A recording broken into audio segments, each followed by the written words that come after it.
ये जो हफ्ता है, इसी हफ्ते में इस हफ्ते के इख्तिताम तक हमारे सामने क्लैरिटी आ जाएगी कि ईरान की अगली क़यादत सैयद इब्राहिम रईसी, अल्लाह ताला उनके और उनके साथी जो साथ गए उनके दर्जात बुलंद फरमाए, तो ईरान की नई क़यादत क्या होगी। वो जो है दूसरी बात यह कि जिस दिन ईरान की क़यादत का फ़ैसला होगा उससे एक दिन पहले 2 रोज़ के बाद वो WWF बाइडन और ट्रंप, और फिर अगले चंद दिनों के अंदर जो है वो और इलेक्शंस, और जो साथ ही बरतानिया की क्या सूरत हाल बनती है, मैक्रों का क्या होता है, तो ये सारे इलेक्शंस अगले 10-12 दिनों में तो दुनिया में बड़े चेंजेस आ रहे हैं।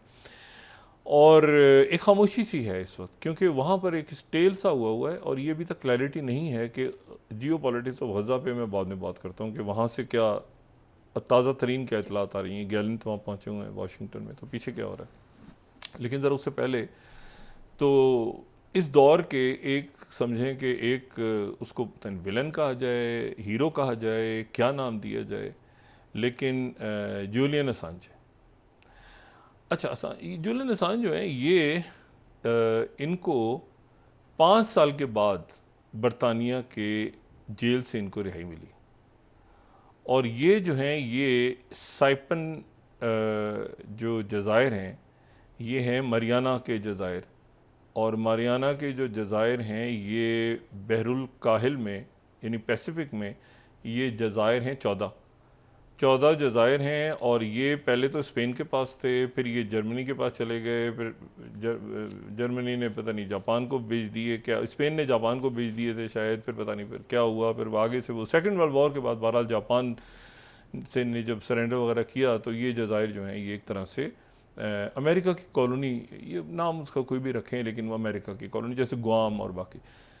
तो ये जो जज़ायर हैं ये अमेरिका की कॉलोनी है, लेकिन यहाँ के रहने वालों पे ये नहीं कि वो उठ के अमेरिका चले जाएं। तो एक आर्टिकल कहता है कि वो सिटीज़न है अमेरिका के, दूसरे आर्टिकल्स कहते हैं कि नहीं वो वहाँ जा भी नहीं सकते, बड़ा सख्त है, बल्कि वो सियासी बना भी नहीं लग सकते अमेरिका में 2030 तक।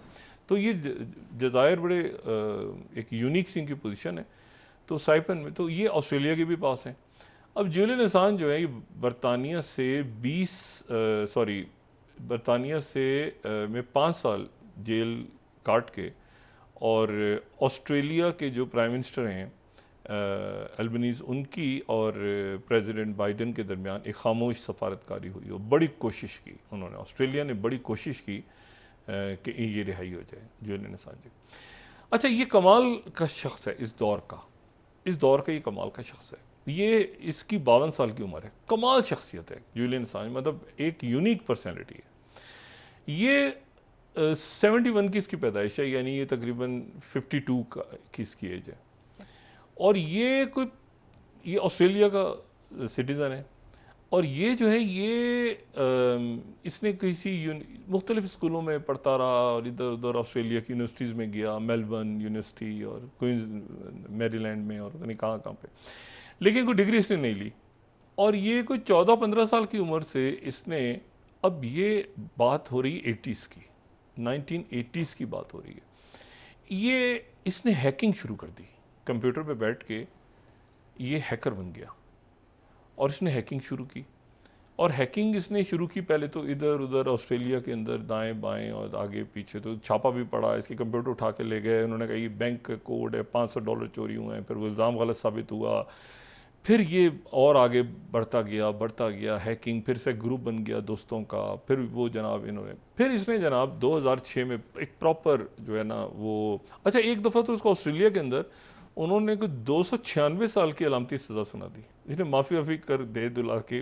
ये हैकर जो था, मतलब हैक करके उनके जो टेलीकॉम सिस्टम है ऑस्ट्रेलिया का उसको भी हैक कर गया, फिर उसके बाद ये कर गया हैकिंग इसकी। और ये बात हो रही है 90s की, अभी 90s की बात हो रही, 90s। और तो ये हैकिंग का एक कमाल का हैकर था।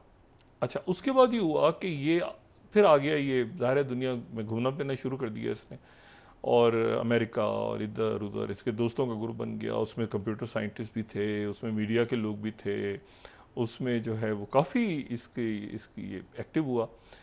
और इसने 2006 में जो है वो, अच्छा ये एडिटर है, और मेरे ख्याल से दुनिया की सबसे मशहूर वेबसाइट का ये एडिटर है। इसकी जो न्यूज़ एजेंसी है, एजेंसी कहा जाए या वेबसाइट कहा जाए, वो सबसे मशहूर इसकी वेबसाइट। अगर किसी ने सबसे ज़्यादा रौला डाला है ना किसी न्यूज़ की वेबसाइट ने, तो वो इसकी वेबसाइट है। और 2006 में इसने लॉन्च की, और फिर उसके बाद इसकी वेबसाइट का नाम है विकीलीक्स। अच्छा, विकीलीक्स इसने लॉन्च की, और विकीलीक्स में चूंकि हैकर था, अब जनाब ये हुआ कि इसने इतना रौला डाला उस विकीलीक्स पे कि इसने जो है उसमें 2009 और 10 में तो इसने बिल्कुल वहाँ पर जनाब पहले तो इसने वीडियोस रिलीज़ की, और एक वीडियो तो ऐसी जिसमें इराक़ के अंदर वो राइटर्स के जो लोग हैं और सिविलियंस हैं अमेरिकन आर्मी के, वो गोलियां चला रहे हैं अपाची हेलीकॉप्टर से, और वो कुछ मेरे ख्याल से 30-40 सेकंड की उस वक्त, ये 2010 के शुरू में इसने रिलीज़ किया था पहला अपना जो पहली लीक्स आई थी, तो वो इराक़ के हवाले से थी, और बहुत सारी उसमें डॉक्यूमेंट्स थी। कोई ये वो तो 70,000 डॉक्यूमेंट्स, 50,000 इस तरह से, तो बहुत सारी। फिर ये जनाब उसके बाद एक खप पड़ी बहुत बड़ी। फिर इसने उसके बाद ये हुआ कि इसने जो है वो डॉक्यूमेंट्स, डिप्लोमेटिक डॉक्यूमेंट्स रिलीज़ कर दिए 80-90 हज़ार। और फिर अच्छा, इसका दुनिया भर में फिर इसकी वेबसाइट का जो है वो मुख्तलिफ़ अखबारों के साथ, जैसे अचानक एकदम होता है ना कि गार्डियन और न्यूयॉर्क टाइम्स और इंडिया में भी जो है, और पाकिस्तान में भी एक न्यूज़ मीडिया, बस सारे सब एक साथ एक ही वक्त में वो लीक होती थी डॉक्यूमेंट्स पूरी दुनिया की। तो विकीलीक्स जो है उसने बहुत खप डाली। और उसके बाद ये हुआ कि अगर मैं उस ज़माने की देखूँ, ये थर्ड स्लाइड हम देखें, video shows US killing writers employees, फिर उसके बाद ये है बाकायदा यानी प्रॉपर, ठीक है ना। और फिर इसमें फिर उसके बाद 2010 में इसने फोर्थ स्लाइड गार्डियन, चूँकि इसके साथ न्यूयॉर्क टाइम्स और गार्डियन बाहर से जो इंग्लिश के बड़े जराइद इसके साथ थे, तो अफगान वॉर लॉग्स फिर इसने रिलीज़ कर दिया, बहुत ज़्यादा, biggest story behind the biggest leak in intelligence history.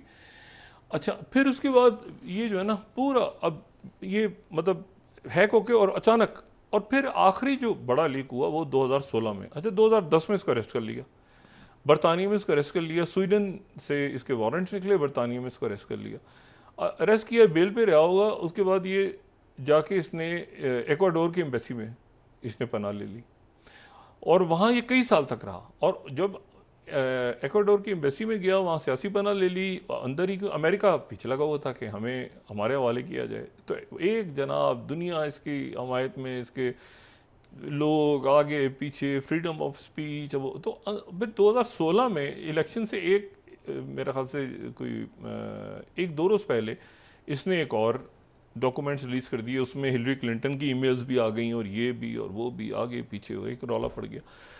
तो ये फिर उसके बाद फिर ये हुआ कि एक्वाडोर के एम्बेसी से इसको बाहर निकाला, इसकी वो ख़त्म, ज़ाहिर है बहुत एक दुनिया का प्रेशर आ गया कि भाई ये क्या है, लंदन में क्या हो रहा है। तो इसको फिर अरेस्ट करके ये अरेस्ट हो गया फिर उसके बाद। और इसको फिर अरेस्ट करने के बाद अमेरिका, इसने कोई मेरा ख्याल है कोई 10-12 साल तक वो केस लड़ा है, या 14 साल इसने वो केस लड़ा है, जिसमें इसको अमेरिका उन्होंने लेके जाना था। लेकिन एक तो पब्लिक सपोर्ट बहुत ज़्यादा, फिर उसके बाद ये कि फ्रीडम ऑफ स्पीच और ये सारे मामलात, और फिर ये कि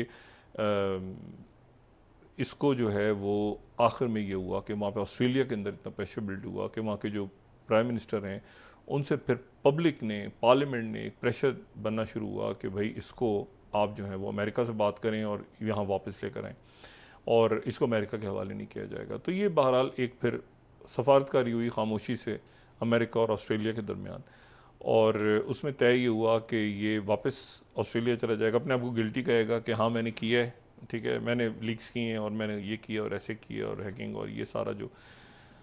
तो अच्छा, ये मिलिट्री की डॉक्यूमेंट्स आप देखें ना, ये मुख्तलिफ यानी 87 में 16 साल का था, तो मेंडेक्स के नाम से ये हैक करता था उस वक्त।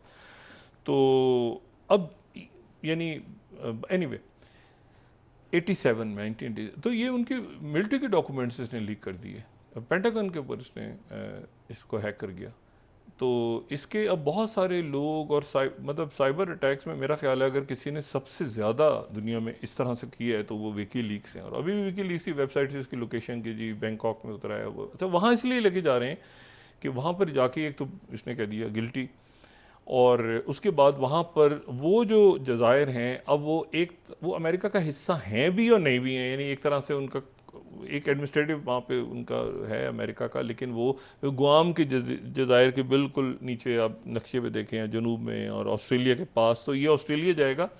और लंदन में जो ऑस्ट्रेलिया के हाई कमिश्नर हैं वो इसके साथ हैं, ठीक है। और वहाँ पे जो प्राइम मिनिस्टर उन्होंने पार्लियामेंट में बताया कि ये मेरी कोशिशों से रिहा हुए हैं। आप देखें कि यानी ऐसा नहीं हुआ कि उन्होंने डॉलर पकड़ के बंदा अपना दे दिया ऑस्ट्रेलिया, उन्होंने ऐसा नहीं किया। तो मतलब लोग बड़ा पीछे जाते हैं, लोग देखें ना, हालांकि यानी इसने बड़ी खप डाली है पूरी दुनिया में, लेकिन आखिर में ऑस्ट्रेलिया जो है उन्होंने सफारतकारी करके वो अपने बंदे को ऑस्ट्रेलिया वापस ले गए हैं। तो वहाँ पर जो जो साइपन है, साइपन उन जज़ायर में से एक जजीरा है, तो वहाँ की अदालत में पेश हुआ करेगा, लेकिन वापस ऑस्ट्रेलिया चला जाया करेगा। वो जज़ायर जो हैं वो दरमियान में कि अमेरिका का कंट्रोल है भी नहीं भी है, तो वो फिर वो सज़ा जो है वो जितने महीनों की होगी, वो महीने ऑलरेडी वो काट चुका है लंदन में, वो उसमें काउंट होगी, तो मतलब वगैरह वगैरह वगैरह। अगर अब असल बात यह है कि वो बस गिल्टी आगे पीछे दाएं बाएं करके मट्टी पाओ, ठीक है। लेकिन ये कितना एक इंटरेस्टिंग आप देखें कि इस दौर का कि विकी लीक्स और अब जाके दोबारा, अच्छा कई दफ़ा पकड़ा है छोड़ दिया, पकड़ा है छोड़ दिए, पूरे ना 15-16 साल की उम्र से ही लगा हुआ है। तो ये जो है ये अब इतना लंबा का, तो ये कहीं नहीं कि वापस जाके ये मतलब ये हो सकता है वेबसाइट तो चल रही है, विकी लीक्स चल रही है, अब क्या क्या ये करेगा, इसने कुछ लिख के दी है गारंटी, मेरा नहीं ख्याल कि ये पर्सनैलिटी नहीं है ऐसी कि ये करे, ये तो बहुत पहले, वरना जो है ये बाज आ जाता है, तो बचपन से लगा हुआ है। तो इसका ग्रुप भी बहुत बड़ा है। तो ये जो है ना, आप देखें ना कि ये अरेस्ट हुआ है, छुपा हुआ है, वो निकारागुआ के, सॉरी इक्वाडोर के एम्बेसी में, वहाँ से हिलरी क्लिंटन की इमेज निकाल दी 2016 में।